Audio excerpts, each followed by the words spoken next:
morning, good evening, good afternoon, and welcome to Architects of Lore, the one and only weekly podcast where two furious cousins sit around and discuss the age-old art of storytelling. And at the end, we're going to come up with part 2 of our Architects of Lore original movie franchise, Cosmic Void. But I'm your host, Zach, aka Z-Town TV. That's my co-host / co-cousin, Devo City, Devin. How are you doing this fine evening? I'm doing all right today. Got a fresh cut. Ooh, looking real slick. You know? Ooh. You're looking a lot like Jason Momoa. And if you spoil a thing for the rest of this franchise... No, we still have 9 movies till we get to Jason Momoa. Okay, 9 whole movies. All right. But no, I'm doing fantastic.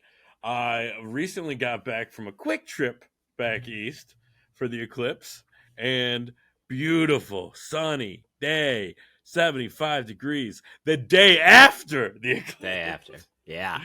Cloudy for the eclipse. Did you get to see it? Not even a little bit. Not even a little bit. I think around 2:10 or so, my sister-in-law, because I went out to Adam and Amanda's place. Got to spend time with the niece and nephew, so that was nice. Wasn't working, but around 2:10 or so, we saw like a little bit, and then just Cloud City. And it got really dark. That was pretty cool. And then it got light, and then I just got in my car and drove home. So that was chill. Real chill. I have been fiending, I have to say. So I'm out here just waiting. I'm waiting. I started Fast and Furious, and Devin was like, don't you do it. You stop it. You stop it right now. You can't do it until we do the podcast. So I stopped. I didn't want you to get your wires crossed. So I'm ready to get into it. I'm ready to get this show over so I can go watch the movie. So let's keep it tight. Okay, let's get into golf talk with Architects of Lore. Devin, did you play any golf this weekend? No, but the Masters is currently playing, so I am watching golf. Yes, the Masters is playing. It's East Coast, baby. It's April. You know what we do at the Pompeii Club? We start immediately. Second Wednesday in April, we were already hitting the links. Did I shoot horrendously? Yes, I did. I think it was about a 47, which is, I think, 10 or 11 over. Did I lose balls? Yes. Did I lose one ball in the fairway underneath the ground because it was so wet that I would have had to take a shovel to get that ball back? Also, yes. So, really, your boy, not doing great. He's got to get to the range, he's got to get a pass, got to practice. Maybe buy some new clubs. We'll see. Because obviously it's the clubs. That's always the answer, is you need new clubs. Yeah, of course. No, I mean, first time out for the real. Hit some great shots, hit some horrible shots. We'll dial in the consistency. Don't worry, folks. Don't worry. I know you're all worried about me. It's coming. We're getting ready for Pompeii Member Guest 2024, July. Devin's birthday. Yeah. You got to give me the dates, so I don't miss 13th it. 13th to 15th. Yeah, but are we doing practice rounds? Are we doing I need to know when to come in. You got to be there by the Wednesday. Time zone You got to get Tuesday. You got to be Tuesday. Because I need time to get acclimated to the East Coast time zone. So it's true. That does affect your golf game. I'm sure there's going to be pretty early tee times. So, I don't want to be... Well, Friday's position. 5 a.m. Friday's position day. So we're going to play 18 holes, best ball. And that is like at 1 p.m. on Friday. And then after that, though, we're at Pompeii Club at 6:45 a.m. latest. Next 2 days. We're playing 27 holes of golf both days. So you got to sign us up yet? Officially signed us up? No, it's not open yet. As soon as it's open, I'm signing us up. Okay. But it's not open yet. Big talk, but I've seen no plans on the books. I've got no Google invite. The club literally just opened. Ask my dad. It's not real until I get a Google invite. You're right. I'll get it to you. But there it is, folks. That's Golf Talk with Architects of Lore. Did not take out my new shoes. Don't worry. When I take out the new Jordans, because I'm probably going to go green laces, got some feedback. Did you lace them up yet to see what they look like? Not yet, but I'll snap a pic. I'll throw it on the Insta. I'll throw it on Architects of Lore. It's the People want to see what it looks like. Do 1 and 1 and have the people vote of what they think. Okay. That is good content. You're right. Just a bit of a reminder here up top of the show. Your short form king is killing it. Okay. We're posting everywhere. We're on TikTok. We're on Instagram. We're on YouTube Shorts. And this week, folks, we're on X. Yeah. So you got to be following us everywhere. Hopefully you were the person who changed the password on that. Because, yeah. Okay. We haven't been hacked. All right, good stuff. We haven't been hacked. We have not been hacked. That does bring us to some user feedback. I do want to apologize to Sean. He did hit us, but we didn't mention it on the last show. And he says 5 stars for doing the right thing, which is moving Leap Year and Shrek. So appreciate that. Mm-hmm. Hopefully we can maintain that. And then also we have nice job, men. You're doing Firefly with a twist. Love sci-fi, 5 stars. So we're maintaining the 5 stars. Wait, who's the second one? Oh, the second one was still for Sean. Okay. This is still from Sean. He's loving the Cosmic Void. And also he has an answer. Battle Royale Alice in Wonderland, a.k.a. Royal Alice.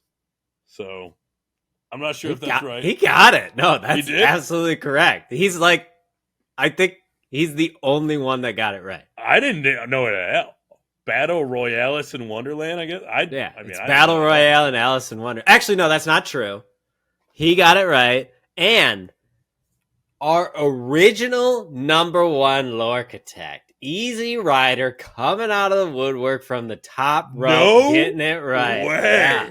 Oh, yeah. Wow. I know. Shout out Ryan. I did bully him a lot, and I was like, you gotta watch the show. So, hopefully my bullying I'm like, just put it on in the background, man. You work from home, throw it on the laptop, just listen. It's a couple of buds. I replied to him when he got it right, saying, welcome back to the Lore-chitects. So he's not number 1. He's got a long way back up. He's got to come. But I think he can do it. I think he can. I don't know. Ryan he has might be a Jade member at this point. Ryan has the ability. I want you to clip this, send it to Ryan. That's for future Zach. Clip this, send it to Ryan.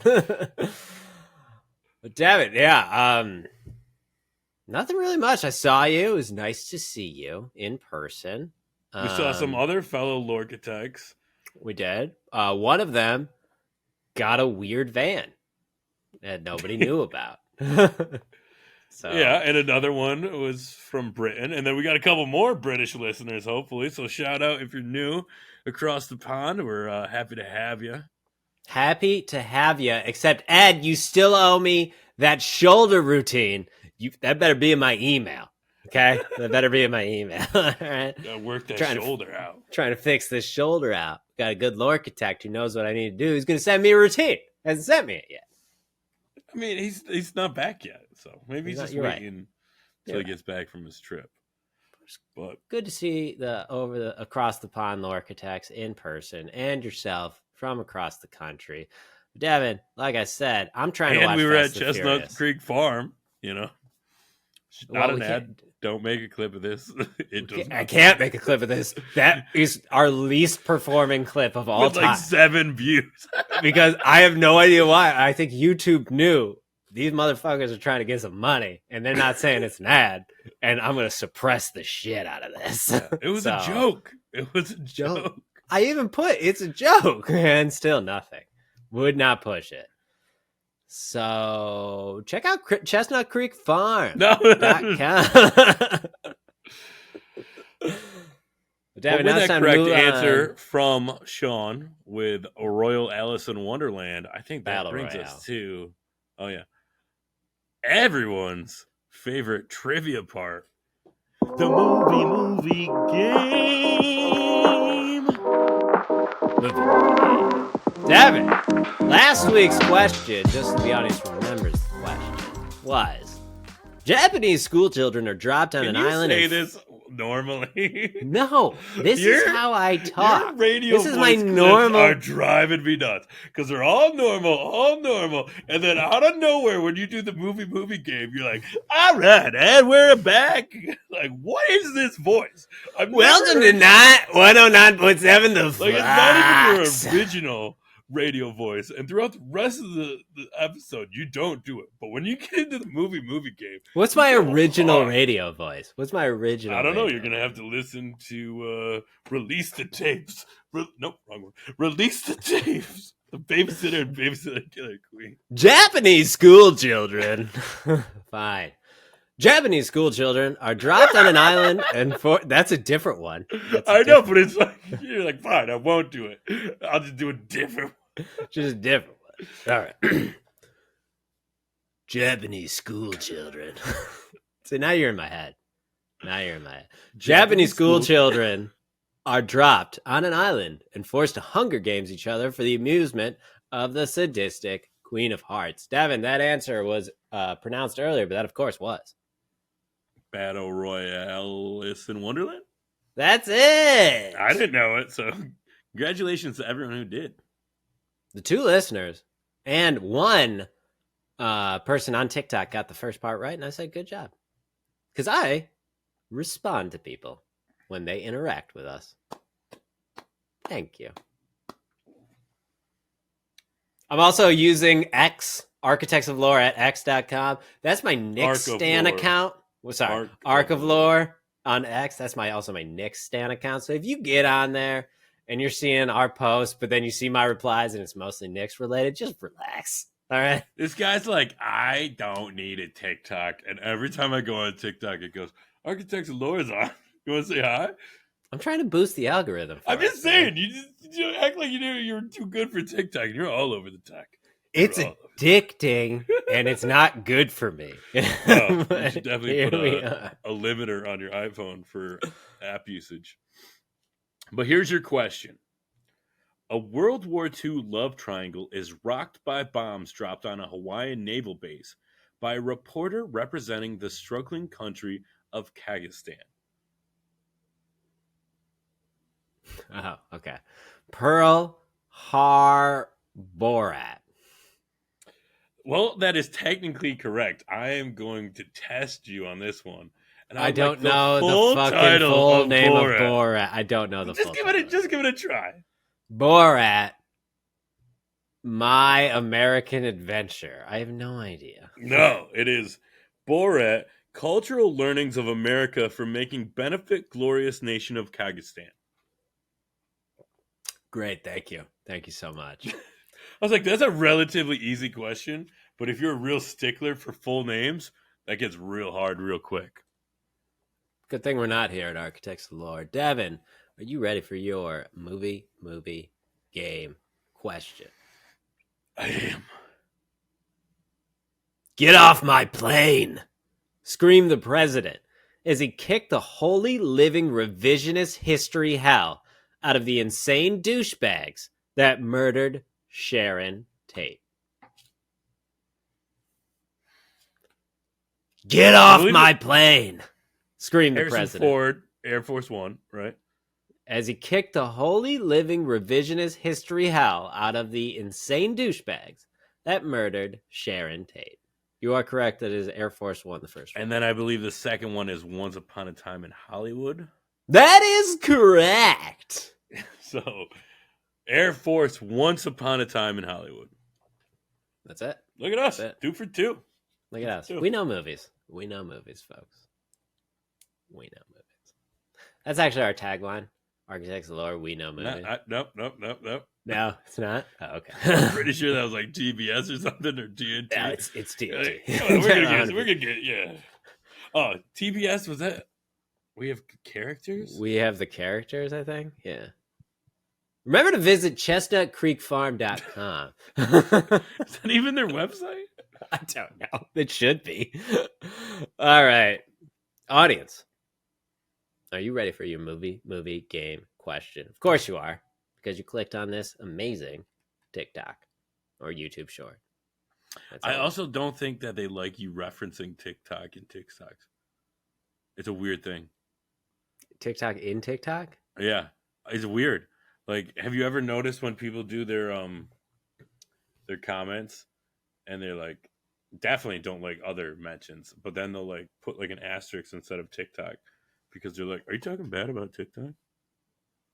But I'm not talking about TikTok. Just don't mention the name. It's all right, fine. Lord Audience. Voldemort. Audience, are you ready for your movie game question? A teenager with thyroid cancer falls for a cancer-stricken teenage boy with sweet tree surfing skills who was raised in the deep jungle by gorillas with an affinity for Phil Collins.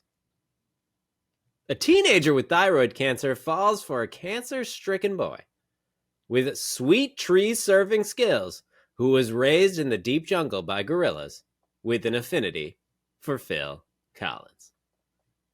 A teenager, I'm going to use that last part to loop it. Oh, nice. Good. Yeah, that's a good loop. Let us know what you think. You can email us at architectslore@gmail.com. Hit us up on X at Arc of Lore. Yeah. Comment below. Comment below. But Devin, it is now the second week. And remember what I said. In hilarious and exponentially creative ways, please introduce us to our next segment.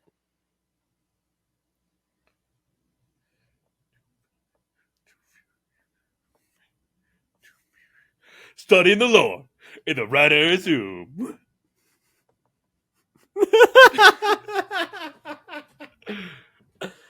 I mean, they gotta keep going up. You know, I can't go crazy. I gotta go up. So I was like, I'm gonna do this one. Studying the lore in the writer's room. It was too fast, too furious. Too fast, too furious. Too studying the lore in the writer's room. Studying the blueprints. All right. So, Too Fast, Too Furious, the sequel to The Fast and the Furious, which brings back our boy Brian O'Connor. But first, there is a little short film that we discussed how he got from Los Angeles to Miami doing a series of street racing. Really fills in the gaps. We're in Miami. He's not a cop. He's street racing.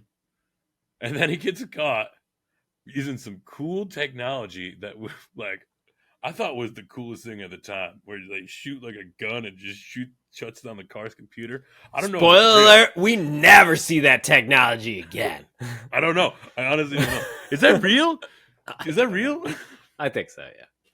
Either way, he gets dragged in. The customs, U.S. Customs and the FBI want to bring him in to take down this drug dealer in Miami, and they'll set his record clean. They're going to set him up with another undercover cop, basically like the same guy he was. And then he asked the guy a couple of questions. Turns out the guy knows nothing about street racing. So they get Tyrese Gibson, a.k.a. Roman Pierce. That's his character name. But everyone knows him as Tyrese. Everyone knows him as Tyrese. And him and Brian are friends, but they had a falling out when Roman went to prison. And then he like kind of blamed Brian because Brian was a cop, even though he had nothing to do with it. But like he, putting the blame on him. He couldn't take responsibility. Spoiler, at the end of the movie, he does. Character arc. But so they come together and they find out that Eva Longoria plays a customs agent who has been deep undercover with Carter Vernon or whatever his name is. And she's like, we need drivers, sets up for drivers.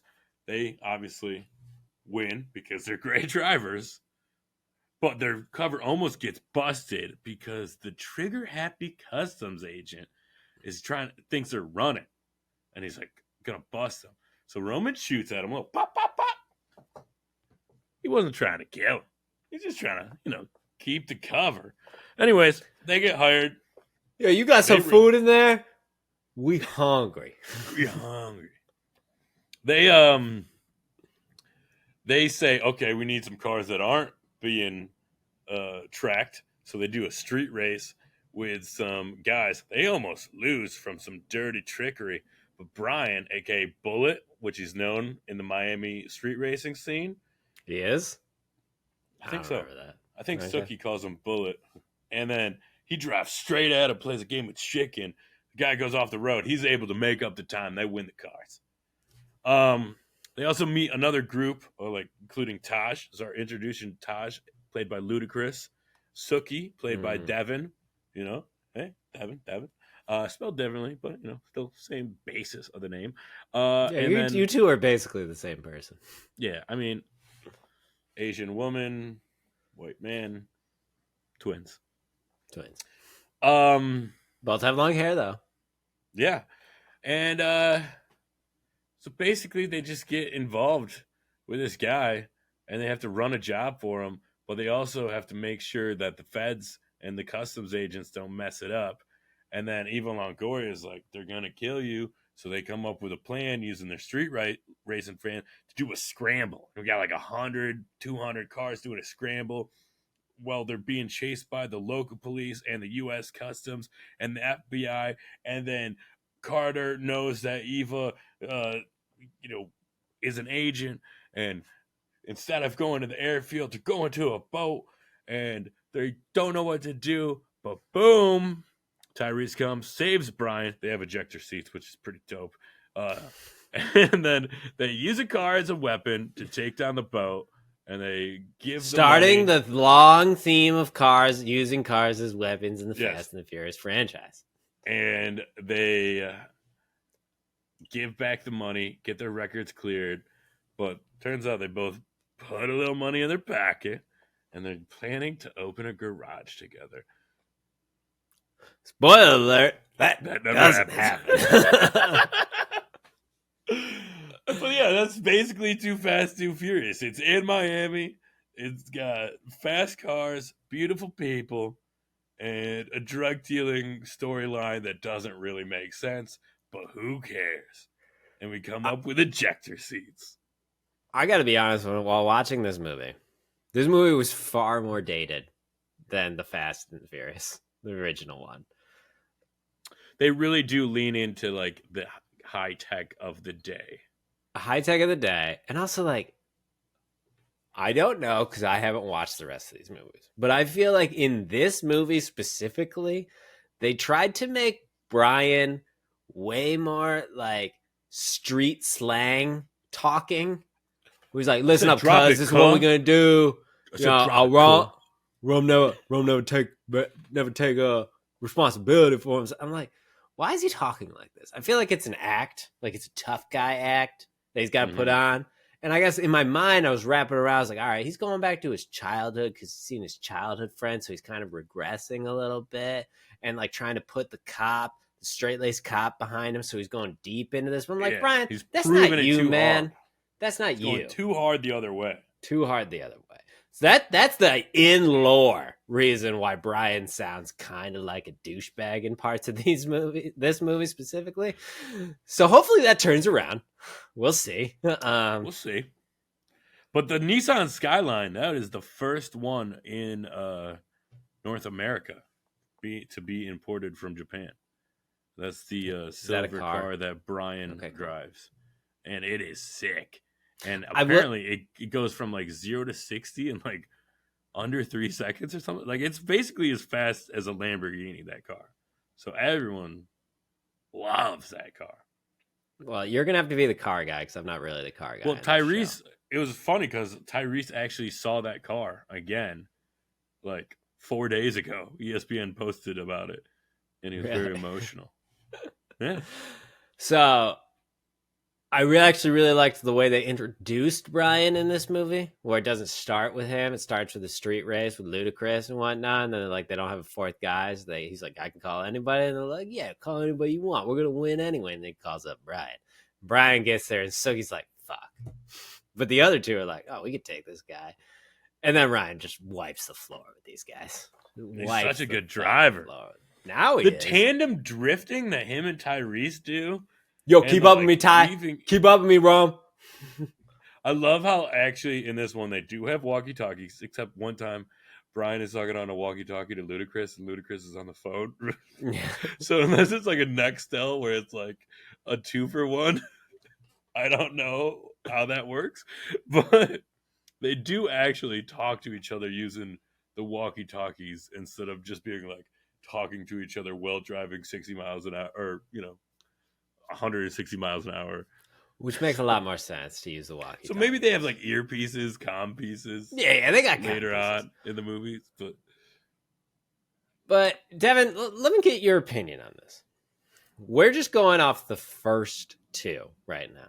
Don't cloud your judgment for the rest of the 9. This is the Fast and the Furious. Don't be like, fast, oh my furious. God, this is where we see Rome for the first time, and then he's hilarious. 6 And movies Taj. down the road, he makes like some like cool joke about being immortal. That didn't happen yet.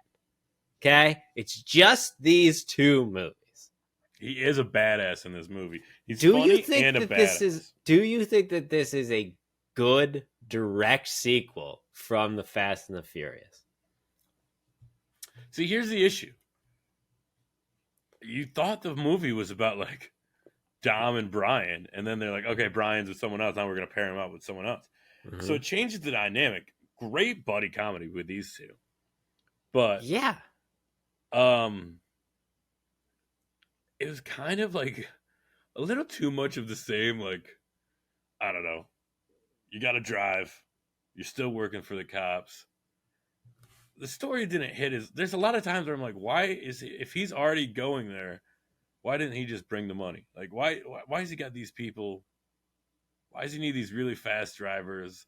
Why does he set up this 15-minute window, but then the window never happens because the cop like still does the right thing anyways, even though he had a rat eating his stomach?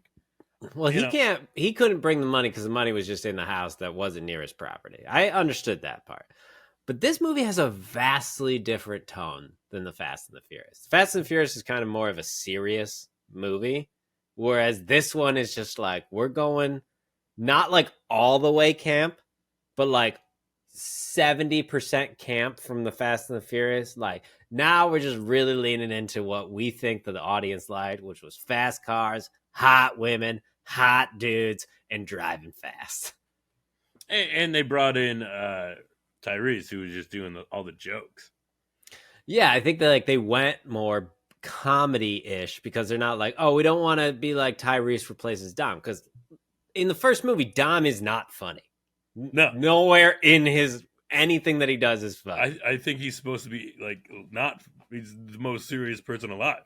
Yeah, that's why they're like, hey, you know how we make sure people aren't like, well, they just replaced Dominic Toretto with Roman Pierce. They're the same person. Is that like, no, Roman Pierce is just a hilarious jokester. And he's he's like, I don't know, he punches that window out. He's like lights the guy's car on fire. He does the ejectos. He's got a lot of funny bits. So many funny bits. I mean, don't get me wrong. Hungry. I watched it and I still enjoyed it.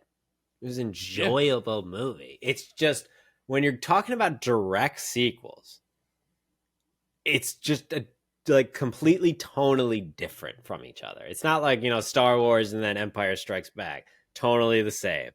Continuation of a story. It's just like, there's a little bit kind of different. Brian still got his ties to the cop, and the FBI agent is still there. But who we always see again, that FBI agent is in every movie going forward. Shut up. You haven't seen these movies. I haven't. You're right. So I can say make an assumption. Don't make a claim. I don't want to be, getting slandered. I hope the FBI guy is in every movie going forward. Yeah, this is what I want to do. I want you to be like, oh, I hope we see this and that, and then I want you to make predictions, and then we'll see what happens. I'm not gonna say yes or no, but I'll let you think about. I hope we see Roman Pierce again. I hope we see Roman Pierce again. All right. But the best. So actually, the one guy I legitimately do not know. I know we see Ludacris again. I know we see Roman Pierce again. I don't know if we see who's the fucking mechanic at the garage, but I liked him. The bald guy? Yeah. We'll see. I liked him because he kind of seemed like who. You'll see him again? I think so. He kind of seemed like who the Jesse character was supposed to be. Like, yeah, I got you. I can do this. I can take care of this. He's like the smart one. It's like, oh yeah. No, I'll do all this stuff to the cars. Like, I feel like we need that character moving forward because they're gonna do exponentially crazier things, and they got to make sure their cars can handle it. So they got to have somebody who can mod them. Maybe it's him, but I liked him. Interesting. We'll see. I mean, I'll see. Devin knows. But this movie did was the name Too Fast, Too Furious with number 2s. The balls to just be like, I'm going to put 2 2s in it right at the beginning. Not the Fast and the Furious 2. Too Fast, Too Furious. Fucking A, you got me already. Take my fucking money. So when you saw this movie the first time, it was what, 2005? Right? The first movie was in 2001, and then this was like 2004, maybe. 2003. No, every 2 years. Well, no, because isn't the next movie not till like 2009? Well then, okay, we're not counting Tokyo Drift. And then they had some issues with Tokyo Drift. 2003, this one came out though. So you're telling me Devo City, small tiny Devo City, 13-year-old Devo City sees a trailer for Too Fast, Too Furious, and he's like, "Ah, man, I'm fucking in." Yeah. You saying you didn't see this trailer at a 13-year-old boy? You see fast cars, you see hot women, you see fucking Miami streetlights, neon. You're in. This is like me and the boys on a Friday night. We're gonna go watch this. Me and the boys. Maybe we'll invite girls, but they'll sit at the other end of the row, and we'll sit at this end. We will not talk to them. And then we're all going to Chili's. I mean, you're just really talking about my whole high school experience right now.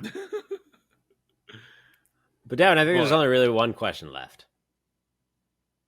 Where's it fall? On the lore list.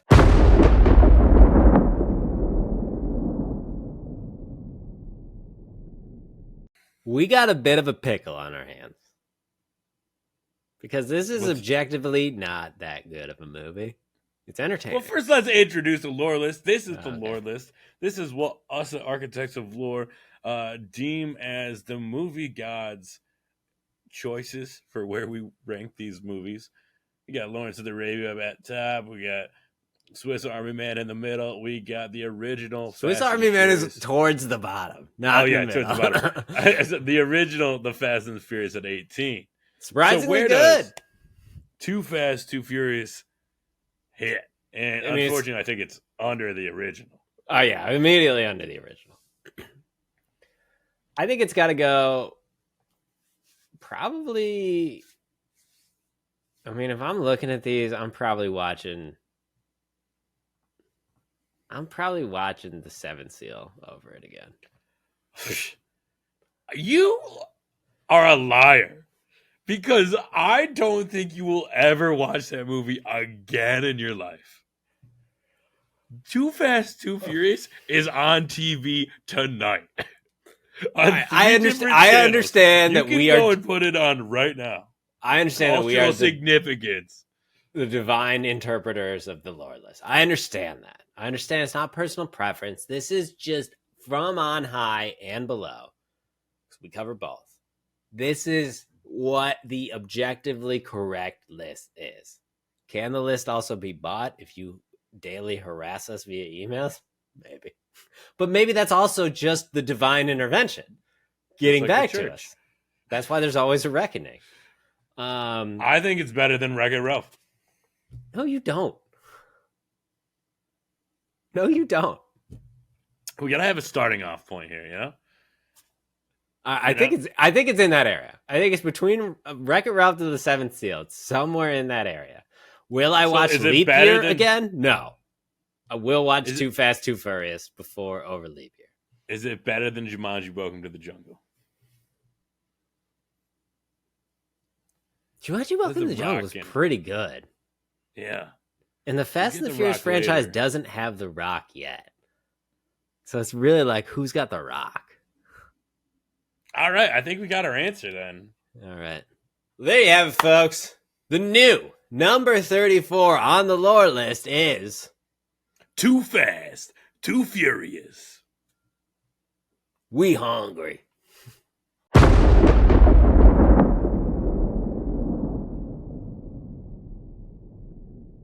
Devin, are you ready? Because we got a sequel to do.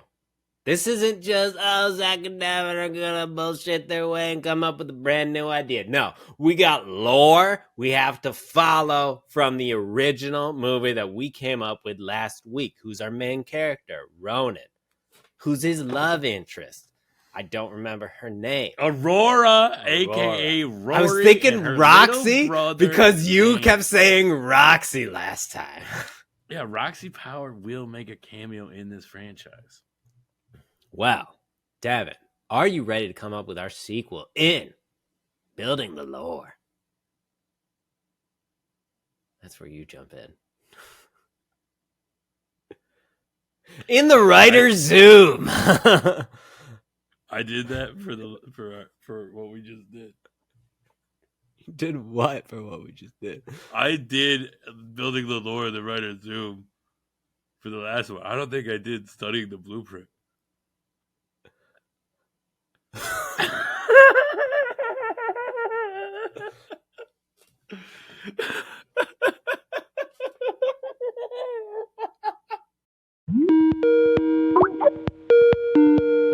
All right, let's get a quick recap on where we are in Cosmic Void. Ronan, a space Ronan, shows up on a planet on a Greyhound bus-like spaceship. And he's looking for a compass to light his way to something that he is going for, which we did not decide yet. But and in no way is this the compass from Pirates of the Caribbean. I started watching Pirates 2, and they're like, I need Jack Sparrow's compass. And I'm like, God damn it, Zach. How much of these movies did you steal from other movies? We got The Mandalorian, we got Pirates 2. You're like, I came up with some ideas. No, you watched a couple movies and then took your favorite parts. Imitation is the sincerest form of flattery. But basically, Ronan the space traveler is looking for a compass. It gets him on this planet. He befriends Rory and Xander and take down the magistrate Leon Diamond.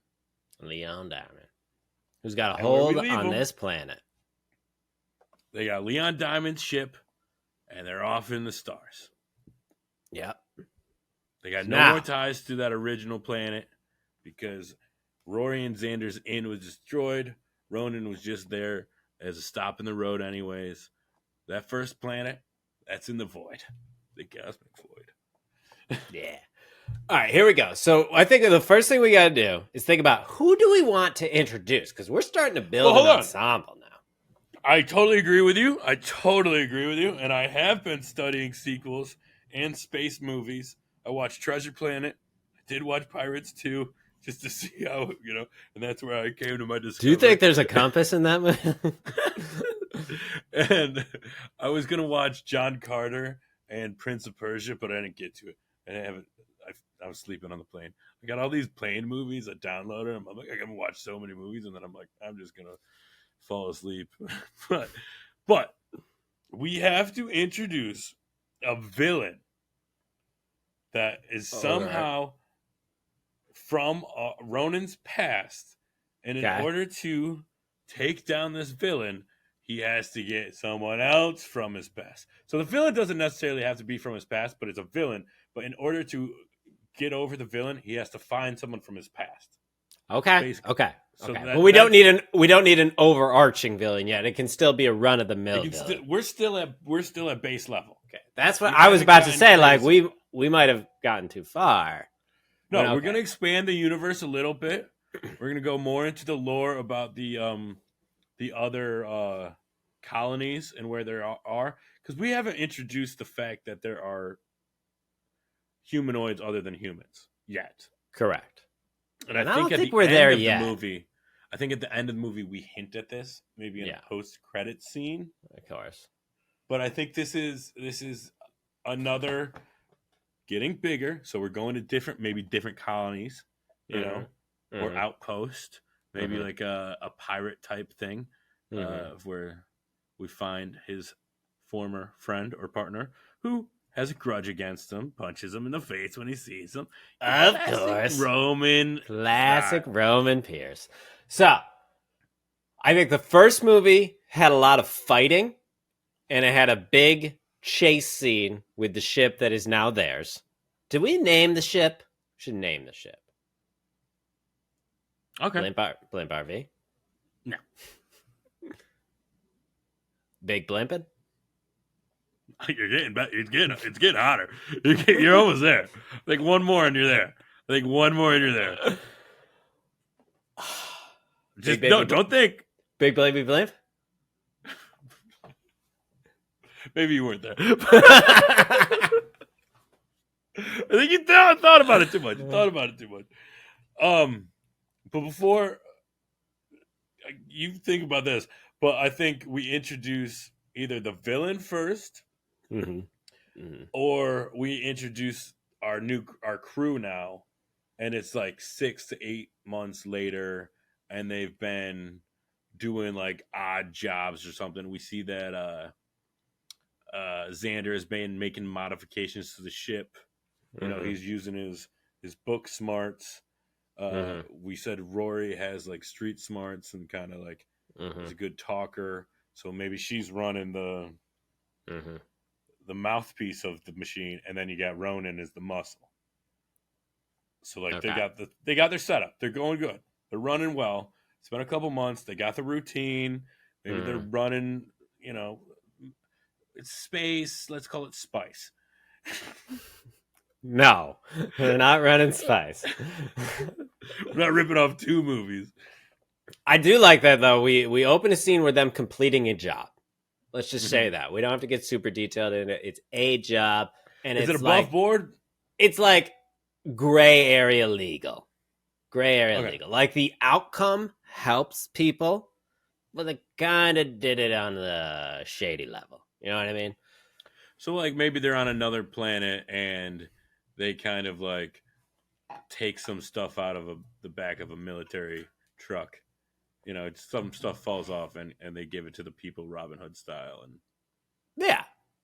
And for that resource. They got paid by whoever, the elder of the area, the chief elder. Well, I'm saying it could be like a trading barter thing where it's like, we'll give you this, you know, we have these crystals, these power crystals or something, but we need you to blow up the dam that has been running our people dry. Fair enough. So we open up with a huge action sequence. Yeah, get right into it. Huge action sequence. Then we got modifications to the ship.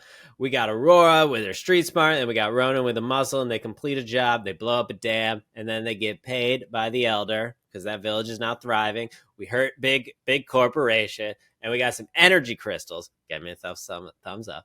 We got some energy crystals so that the ship can actually make it to the next planet because the energy crystals are fuel. Okay, there we are. Now, I think at this point, though, we also should say, you know, the compass is either a bust or it only works during a certain solar event that has not happened yet. Well, we did say that it had to be calibrated last time. Okay. So maybe they could be trying to get it to work and it's just still faulty. And Xander's been trying to work on it, but the technology's still over his head and he's still trying to research and learn. And fair enough. So we're not there yet.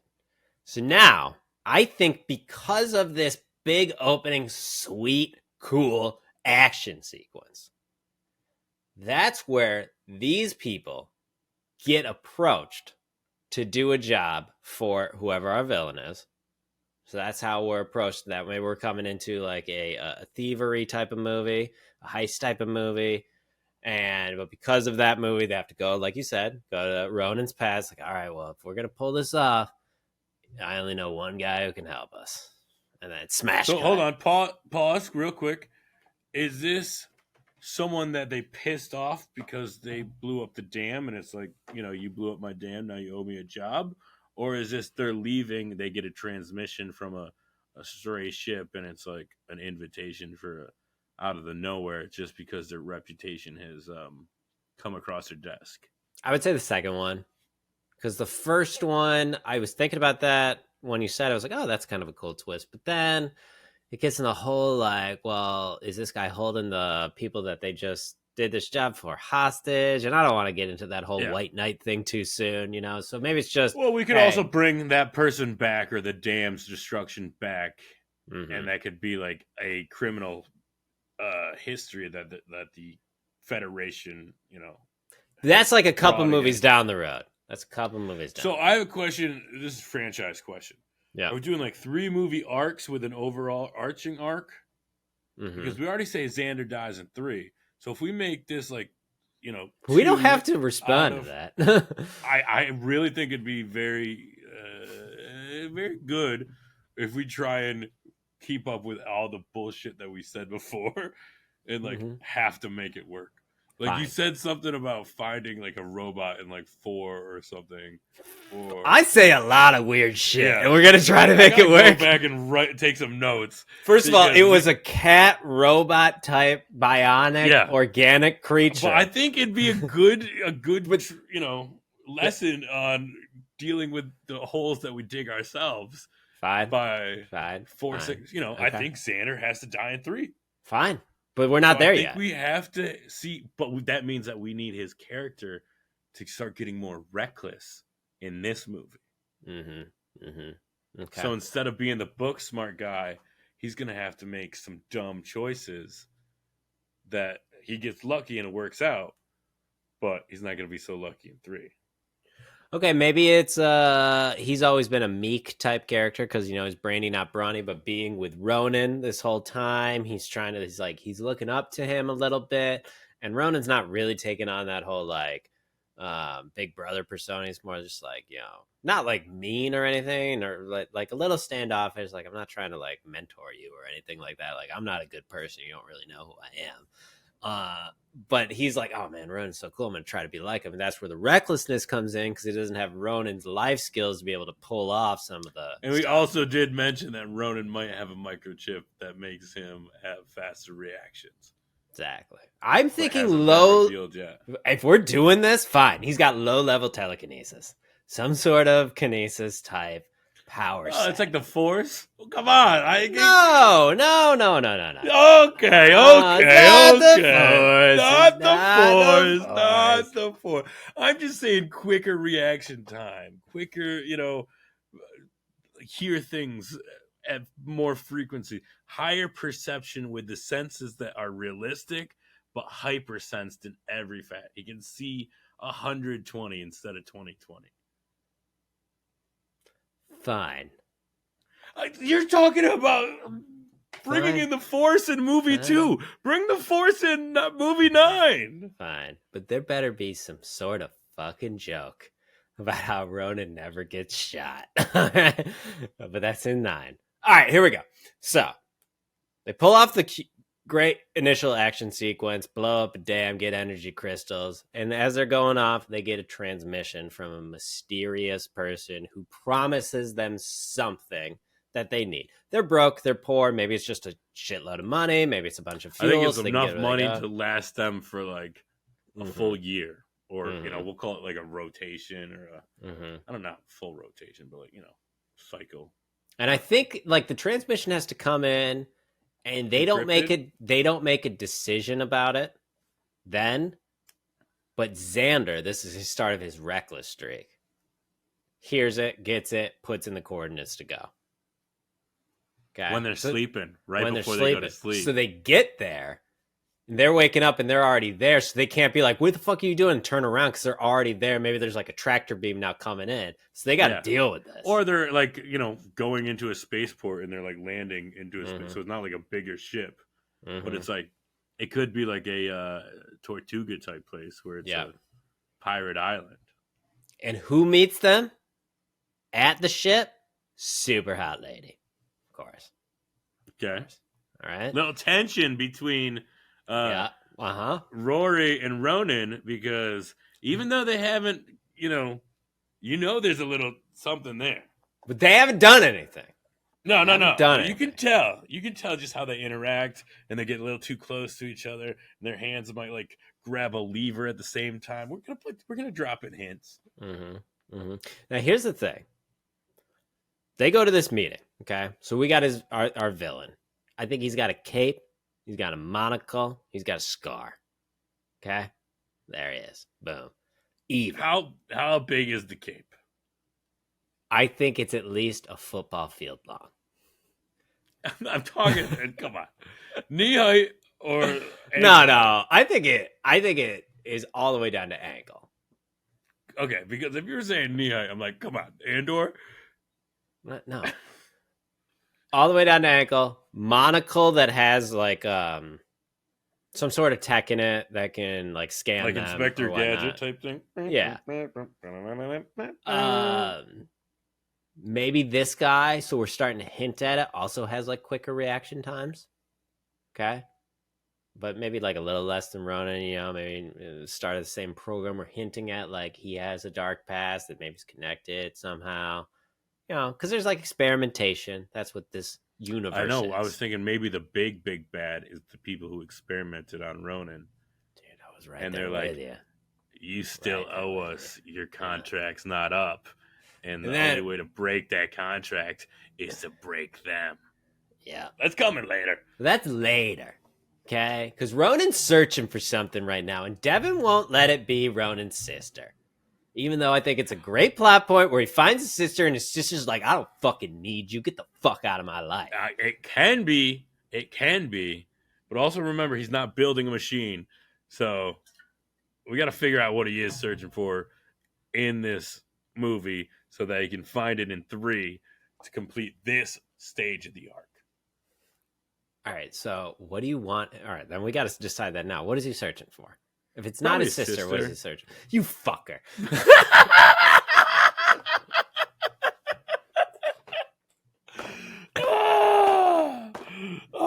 Fine. No, we said it. He's searching for his sister. All right, he's searching for his sister. I think this is the movie that we find out what he's searching for. He reveals it, yeah. Maybe at the end. The only thing he can remember is that on the planet that she was left in had a high volume of whatever the compass can locate. Okay. So if like there's a high magnetism and this is like a magnet finder, you know? Sure. How about it's not unobtainium. Think of a weird element. All right. Devo platinum. No. Devotonium. Devotonium. There's a high concentration of devotonium that this compass finds. Okay? And devotonium is one of the rarest fuel energy sources in this galaxy. It can power your ship, but it can also power your city. And that's all he knows. The last time he saw her, they were mining for devotonium, and he was taken, and she was taken. We don't know what happened after that. We'll get into it. Well, if she was taken, why would he think to go back to the Devo? Because that's where he knows to start looking. You know what I mean? Okay. Or maybe where they were taken to be experimented on, because they were both experimented on, is where devotonium is. And then he somehow either got out, or they sold him, or he went off and did a mission and then got out. Something like that. Because remember, he's got a contract, and his contract's not up. Only way to break his contract, break them. So I got where we're at. Okay. So the reason that Ronan agrees after Xander gets him to this, treasure planet, pirate planet, is this guy can fix the machine, the compass. That's what I was thinking too. Either he has something or he has the ability to fix the compass. So that's their payment, as they'll fix the compass. It's like, we'll give you some money, but most importantly, we'll fix that compass. Okay. So he's in. All right. I think Aurora is still on the fence, but because it's her brother and then Ronan, she's kind of like dragged into this. But the whole time, I think she's thinking this isn't right. This guy's playing us. Mm-hmm. But my brother and Ronan are in, so I have to be in because she's coming from, I got to watch out for them. Yeah. So maybe she says that to Ronan, like, I'm used to watching out for my brother, but I'm not used to watching out for you too. this isn't like you. We've been together for. And then maybe she's like, no, I got that. Then that's where she's like, what's so fucking important about this compass? And that's where he finally has the scene, kind of like the Dominic with a flashback. Scene. We doing a flashback? I don't think we do flashback yet because we haven't cast the sister yet in this movie. I know, but like it could. I guess we could do like a silhouette. It could be hair. Yeah, could be hair. Because I'm saying if we introduce flashbacks now, it won't be so weird when we introduce them. All right, we'll do Fast and the Furious. One thing they did, they started flashbacks way too late in the series. All right, okay. So we're introducing flashbacks now, but it's still just like hair, like silhouette. Cause we haven't cast her yet. Okay. Rain. Yeah. Rain, definitely rain. Pickaxes, huge machinery in the background. But yeah, so that's why I like that. They have that exposition scene because she's like, I'm used to looking after Zen, I'm not looking after you. What the fuck is so important about this goddamn compass that you can't see that this is a trap? Boom. Tells her. Yeah. But that's later in the movie. You don't think I know this is a trap, but there's more part. Whoa. Mm-hmm. And then, exposed. And then she's like, oh my God, you're so vulnerable. I love you. I mean, I can't, but yeah, exactly. Okay, so it's definitely a heist. And that's why he's got to go get his friend from his past that he pulled criminal jobs with. So now he knows that Ronan at least did some crime too before now. All right. So we have Ronan is the muscle. Roxy's the street smart. Yeah. Xavier's the tech guy. Who we missing? It's a comic relief. Yeah, but what's the skill that they bring? Burglary. Can get into anything. Any fortress that you're like is impenetrable, this guy finds a way to get in. You've never met a thief like him. And then we go into a musical song about it. Never met a thief like him. This is now the Joker? No, but I think yeah. If we're doing a high, a heist movie, we got to have a thief because these people are driver, getaway driver, or a thief. I think we go thieves.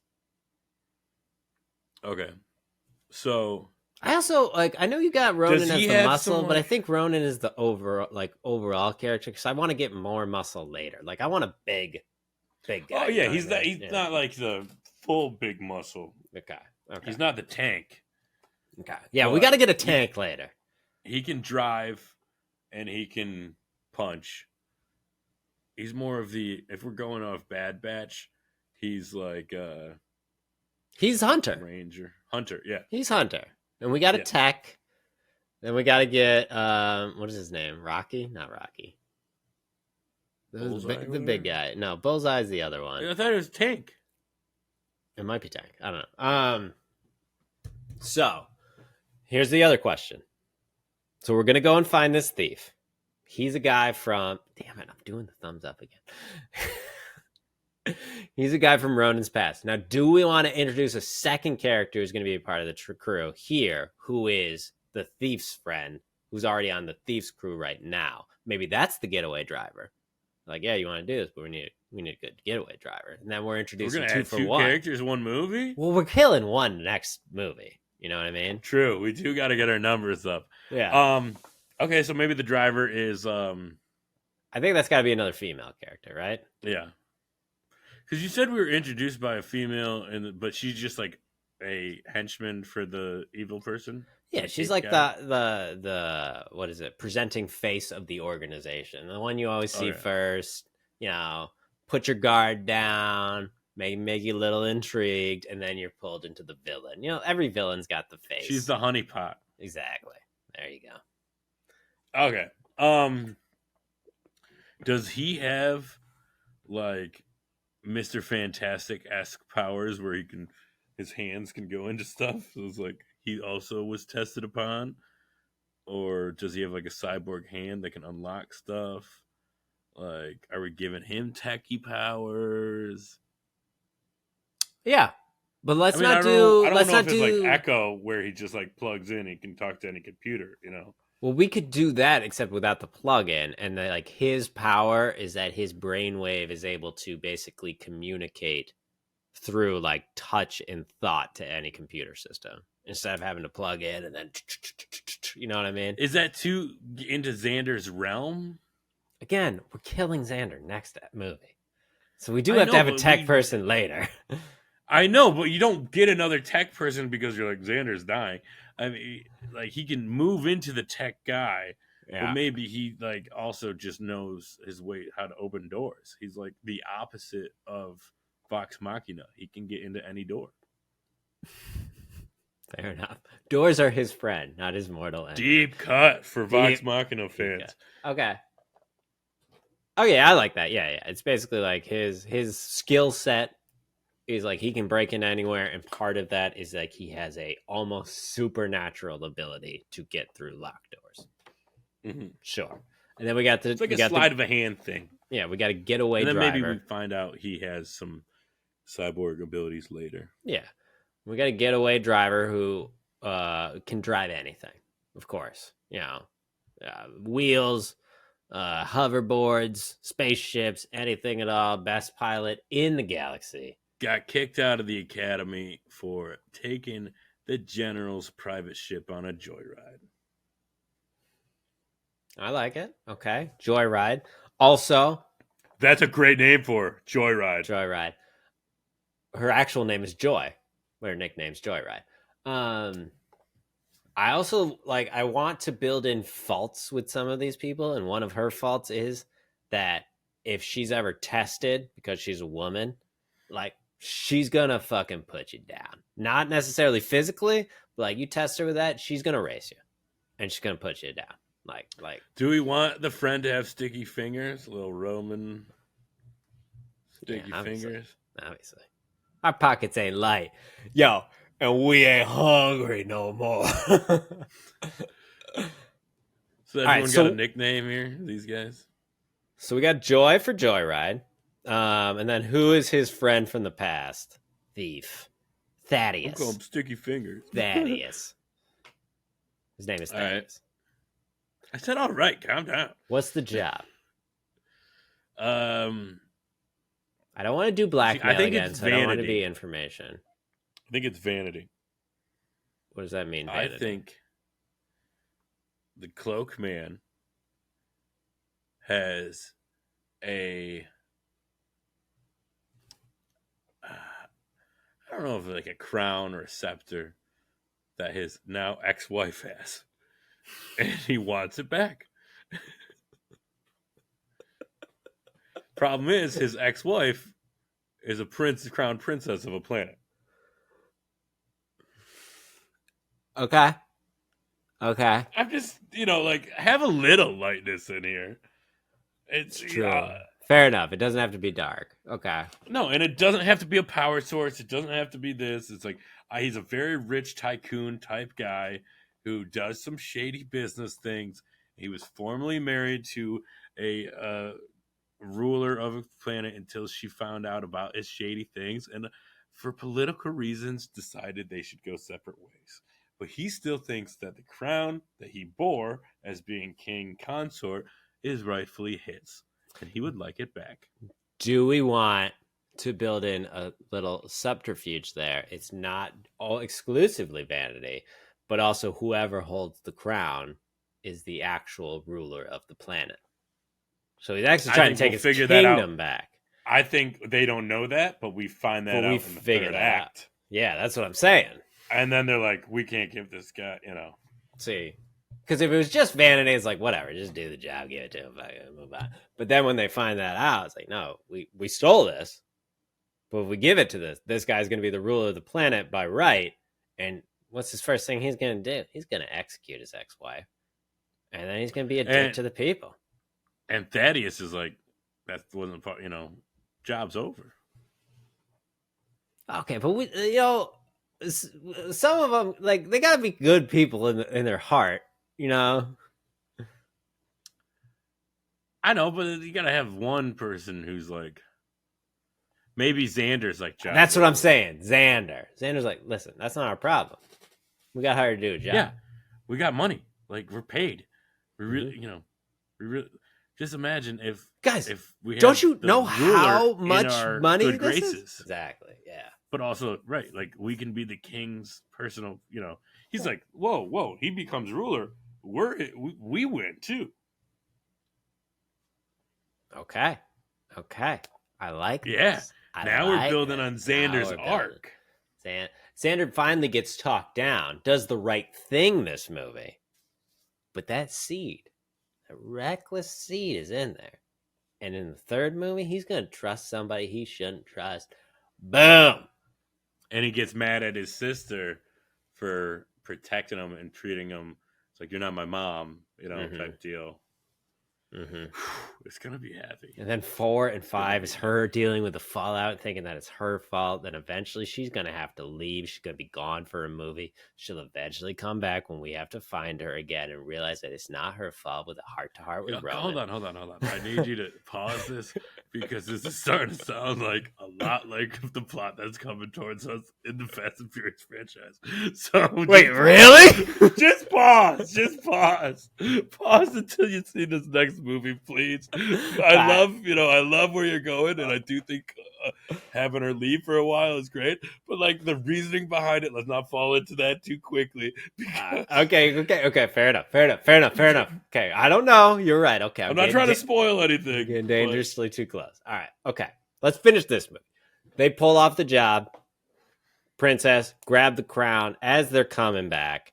They get the information that this is, we hand this over because maybe they have some news report like planet in anarchy, crown has been stolen, leader to chaos. And then that's where they find out whoever holds the crown is the ruler. And then maybe that's where like Xander's like, he's the one holding it. And he's like, huh.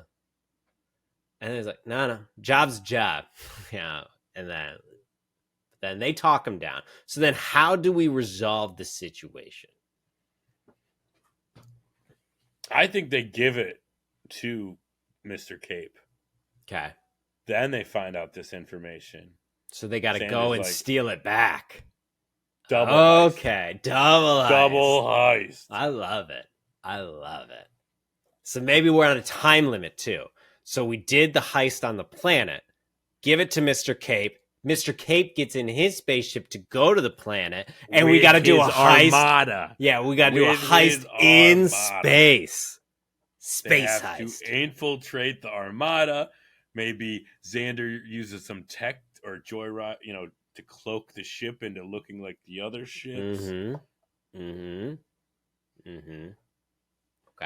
And then we got one big action scene at the end because we got to have a fight scene, of course. Mr. Cape has a huge bodyguard that Ronan takes down in the engine room, throws him into the engine. Engine goes kaput. He grabs the crown, and they got to get out of that ship before it blows up. Damn it! I keep giving myself a thumbs up. What if the bodyguard is in head-to-toe armor? Okay. And at the end of the movie, when Ronan fights him and he knocks off his helmet, you see he's not a human. Okay, we're starting to get into that. Okay. We don't explain it. But we just see he just final punch, helmet comes off. Humanoid green feature. Face or something. Like humanoid features. But yeah, green face and maybe like tiny little tentacles coming right here. Yeah, that's it. That's it. No ears, just like slats, almost like lizard-like or snake-like, something like that. And we don't even find out till next movie what species that is and how cool it was that Ronan took him down. Because maybe they're like, because these are like 10 times stronger than humans. Yeah, but he's using his like blocking ability. It's very Matrix-esque. And then just like. He's got just a tiny bit of filament around his fist so he can punch right through steel and not break his hand. You know what I mean? We don't explain that. We don't know what that is yet. What if we see his skin transform into like, I don't know, almost like Wolverine-esque? No! But it has like, not like comes out, but like, the lobster plating? Yeah. So you just see like metal come out like lobster plating his fist, and poof, hint at cyborgness. Do we want cyborg or powers? I'd rather powers than cyborg. You said you didn't want fantasy. But as we exponentially get crazier. This is 2. We're not explaining it yet. They don't do superpowers in Too Fast, Too Furious. Okay? But it's still a very realistic movie. Our thief guy has like sleight of hand stuff. I know. I'm just saying. We don't have to be outright with it. Fine. Maybe it's not plating, but maybe with the final punch, we just hear like more of a metallic thud.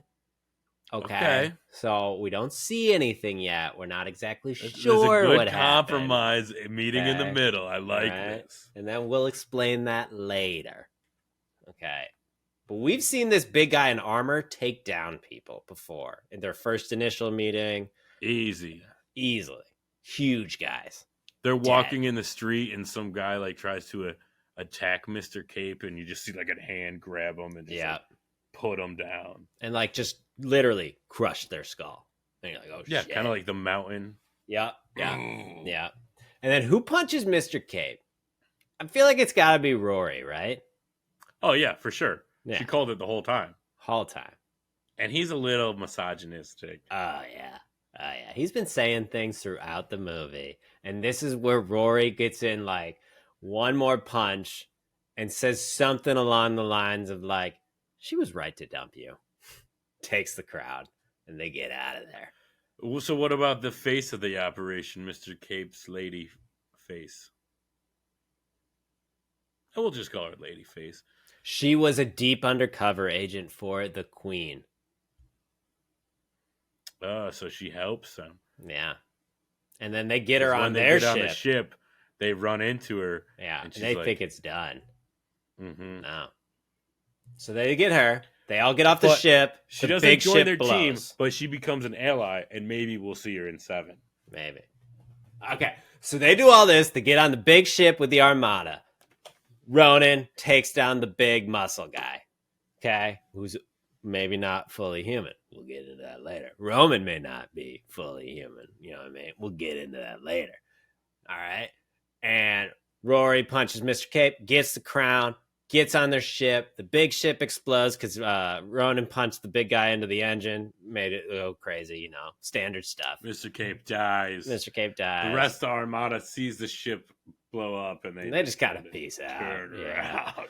They're just like, all right. They're separate ways, and you just see all the captains being like, I am in charge now, you know? Because maybe it's like a pirate, like, oh, if this is kind of like a pirate planet, this is like all of those ships have their own captain, and this guy was just, you know, kind of bringing everyone like in. An admiral. Now. And as soon as he's gone, boom, they're like, we got paid, let's get out of here. Yeah. And then they bring the crown back to the Queen. And then now they got an ally that we might see later. But the movie ends with Xander taking whatever Mr. Cape had and fixing the compass. Because he got some technology from him. Yeah. It's like, I swiped this off of him. And I don't know if it's going to work. Boom, it powers on. So why did Thaddeus and Joyride join the crew? I think because they were wandering souls, and now they see, you know, I think it's time to do a little bit of good. Yeah, and now that, you know, that planet no longer has a set ruler, it's going to be a vacuum thing, and it's going to be, you know, we don't want to go back and deal with that. No, Ronan's just more like Thaddeus is like, you guys do this all the time? Like, yeah, pretty much. All right. Maybe it's time we can explain that the Tortuga planet will now be in a hellscape anarchy leadership. Yeah. We know that because Mr. Cape went down. Like, what are you guys doing out here? I don't know, a little bit of good, making a little money. I'm like, all right, there we go. So there you go. That sounds like a change. Like Joyride says to Thaddeus, because they're a duo. They're you know, like even though Thaddeus and Ronan go way back to when they were, we'll find out, probably experimented on. Thaddeus and Joyride have become this like dynamic duo that has had strictly each other's back for a while. Strictly platonic, though.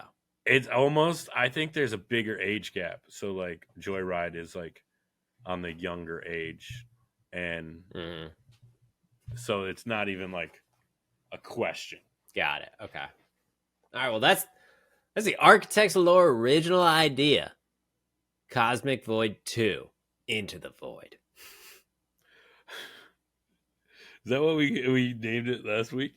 I don't think so. Maybe we might have. Cosmic Void 2 or Cosmic Heist.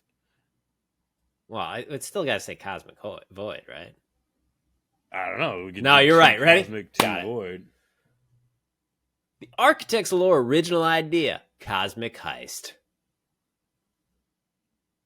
We start off with an epic. So are you going to try? Hold on. Is that you trying to steal my name? What are you talking about? I came up with it. It just sounded like I said a name, and then you said, all right. Well, I got to make a cut, and then presented the name like you came up with it. Whoever's editing this can make it seem like whoever came up with the name. Cosmic Heist, a Cosmic Void story. Fine. Are you ready? That might be... Cosmic Void presents Cosmic Heist. We'll get into the weird names later. Just Cosmic Heist. Yeah. The Architects of Lore original idea, Cosmic Heist. It's the second movie of the franchise, people, and we start off with an epic action sequence. Rory, Xander, and Ronan are pulling off a sweet job and blowing up a dam to help the little guy down on the planet's surface. Afterwards, they get a mysterious transmission about a job that is sure to pay them well. They're still undecided, but while they're sleeping, Xander decides to put in the coordinates to what turns out to be almost like a pirate planet. They wake up and discover that they got no choice but to meet with Mr. Cape. And who do they see right at the port? Mr. Cape's face person, his honeypot, aka Honeypot, because we didn't come up with a name for her. I said Ladyface. Oh, you said Ladyface? Yeah. All right. And who meets them? I can't remember 5 minutes ago. Yeah, I mean, it just slips in. Movie 10 is going to be a struggle. Who meets them at the port? Ladyface. Mr. Cape's honeypot. And she brings him back to Mr. Cape. And Mr. Cape's got a simple job.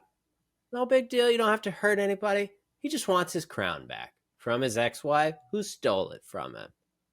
That's it. And if you do, I'll pay you gobs of money and I'll fix that little compass you got there. She's the leader of a planet. He thinks that he deserves the crown that was his when they were married. They decide to go grab it. They successfully get the crown. Whoa. He's got to go to his past. Get his friend for the heist. Oh yeah. They gotta get a friend to get this job, but he's also on that planet, right? He runs into him on the planet, like they're in one place, right? Yeah. Okay, so he catches his friend Thaddeus, whose partner Joyride.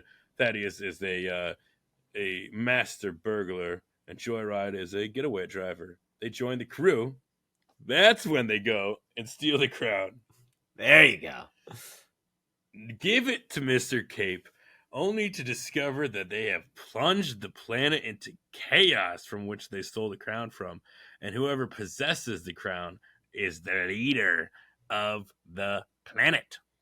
So Mr. Cape pays him, and he gives him the technology to fix the compass, and he gets in his ship, and he takes his pirate armada and starts going towards the planet to reclaim his planet as sovereign.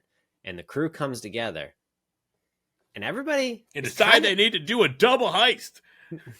Well, okay, but hold on. Not everybody likes what's happening, except for Xander.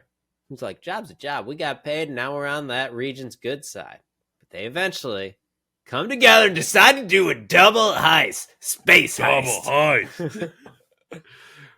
They use some cloaking technology to infiltrate the armada, get on board the ship, where they run into Ladyface. Turns out she is a double agent for the Queen, who is just positioned to be with that to make sure he doesn't stir any troubles. Exactly. Because the queen knew he was a bad guy, so she's like, all right, you got to stay with this guy, make sure he doesn't stir the pot. Throughout, once they get in, they find him in the engine room. And Mr. Cape has his big, muscly, fully armored bodyguard with him. And so what happens is an epic fight scene. While Xander and the thief and Joyride's just still on the ship ready to get out there. But Xander and the thief are up there putting in stuff to get this ship to like blow up and not know that they were there. Ronan's down there. And he's got to fight this big muscle guy. And everybody's like, oh my God, he can't take him. The whole movie theater's like, oh my God, he's going to get killed. But then right at the end, something happens where Ronan punches the shit out of this big guy, pops the helmet off. We hear a big metal thud. Don't know what happened. Helmet comes off, and it's a humanoid, but green skin, tentacles. He knocks him right out into the engine, kills him. And he goes to save Rory. It turns out Rory punches Mr. Cape and there's a little bit of a dandy and a huge misogynist. And Rory says the planet's better off with a queen and not a douchebag king like you. Boom. Punch to the face. Face punch. They get the crown. They get they get, damn it! Why are there so many thumbs up this time? Because you're just doing thumbs up all day. Why are you getting thumbs up? Because I'm not doing a thumbs up. I don't know. Yeah, don't like me. Don't like me. All right. They get the crown. They grab Thaddeus and Xander. And what was the lady's name again? Miss Lady. Ladyface. They get on the ship, and then the big admiral ship blows up because of the destabilization from that big bodyguard going into the engine. Boom, blows up. All the pirate armada just kind of turns around, goes back to the planet, Tortuga planet, because then there's going to be some anarchy. And on the way, Thaddeus and Joyride go, is this what you guys do all the time? Like, yeah, we kind of make some money, help some people, and like, that'll be a bit of a change. So they give the crown back to the queen, and they might have a possible ally for movie 7. And I think she helps them fix their technology and sends them in the right direction. That happened. Instead of Xander doing it, because Xander's already on this bad path, and it seems like that's redeeming for him. So I think they get the help from the queen, and she helps them with their technology. And now the ship, which is named Big Blimpin'. Never mentioned by name, but we just see it written on the the aft of the ship. Remember, it was kind of like more of a pleasure boat for the Commodore. So he named, and they just never took it off. Well, they have to do a whole renaming ceremony, and they just haven't had time. I haven't had time. So it's just Big Blimpin'. But the movie ends with the compass powering up. Fade to black. Cosmic Heist. And that's the Architects of Lore original idea. Cosmic Heist. If you like that movie, I was gonna say at the end we have like these characters will return in the Cosmic Void series, like how they always do that. And I love that. Iron Man will return. And then we have an after credits scene where we just hear about the death of the bodyguard from another huge hulking figure. Whoa. Okay. All right. Also, we forgot to mention it in the recap, but there was a flashback scene where Rory goes to Ronan. He's like, what's so fucking important about this compass? And that's where we learn that Ronan has a sister and that the compass will lead him to the planet that has a bunch of devotanium, which is the main like super rare element that can power everything. And that's where he last saw his sister. Basically, it's a heist, but it's really a heist movie. It's just like there's a deep, dramatic scene in it. We've talked about this for about 45 minutes. I think people got it at this point. They got it. That's the Architects of Lore. If you like that idea, let us know by emailing us at architectslore@gmail.com. You can hit us up on X at Arc of Lore. Please follow us on Instagram at Architects of Lore, YouTube at Architects of Lore. If you could do us a favor, like, subscribe, give it 5 stars if you're listening on Spotify. It all helps. It's all free, and we appreciate each and every one of you. Zach, there have been some questions from the audience because technically Tokyo Drift comes next, but we are watching these movies chronologically. So, next we have Fast and Furious. That's not true. Oh, really? Next we have the 20-minute short film directed by Vin Diesel, Los Barbareas or something like that, where it's about him in the Dominican Republic in Han training for a job. And Letty shows up, and it's actually really cute. And I watched it. You don't have to watch it, to see it because I found it on a weird website that hosted it for free because I couldn't find it anywhere else. It's 60-40 that my computer has viruses right now. So just know, basically, it shows Dom in the Dominican Republic and Han training for some sort of job, and Letty shows up. That's all you really need to know. Well, we appreciate that. And to the architect, or to the Lore-chitect who did ask for a chronological order, it is The Fast and the Furious, Too Fast, Too Furious, First. Fast and Furious, Fast 5, Fast and Furious 6, The Fast and Furious Tokyo Drift, Furious 7, The Fate of the Furious, Fast and Furious Presents Hobbs and Shaw, F9, The Fast Saga, and Fast X. But remember, do not get ahead of yourself. One movie at a time. One movie a week, folks. One movie a week. We got to pace ourselves. We got to start thinking what's going to happen. Okay, then we got to start philosophizing and theorizing because we don't know. Okay, but if you spoil it, you're not going to have a lot of fun. All right? One movie a week, folks. One movie a week. So this week, we're watching Fast and Furious. 2009 Fast and Furious. All right. I'm looking forward to it. Might watch it tonight. Probably not, because it's getting kind of late. Devin, thank you so much for joining me. Audience, thank you for listening. And remember, you have a story in your head, and it's getting weirder and weirder. Just do it. Just do it. Because if it sucks, who cares? That's what another writer is for. And editing. Good night, everybody. Bye.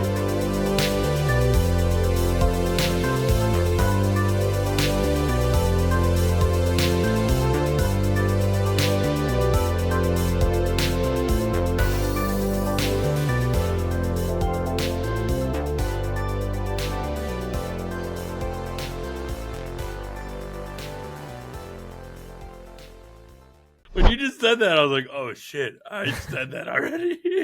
Studying the blueprint. Cut. Building the lore in the right Zoom. That's the wrong thing again. That's the wrong thing again. No. It's still studying the blueprints because I'm trying to give you a cut to put it in originally. It's studying the blueprints. I'm just going to use my other one for this part then. Studying the blueprint. No, we hungry. Studying the blueprint. I'm gonna give you an intro again. Here we go. What's the next segment we're getting into? Studying the blueprints. Okay. Yeah, I don't plan these things. They just come, you know. Good catch, Devin. We're on the podcast. Say hi, guys, on the podcast. Oh, welcome back to the Lore-chitect, Ryan. I love architects of lore. Oh, clip it. Lore. I love all the architecture, and Clip. I love all my friends. Clip it. If anybody is out there who knows Gian in Los Angeles, give him a bunch of money. He's great.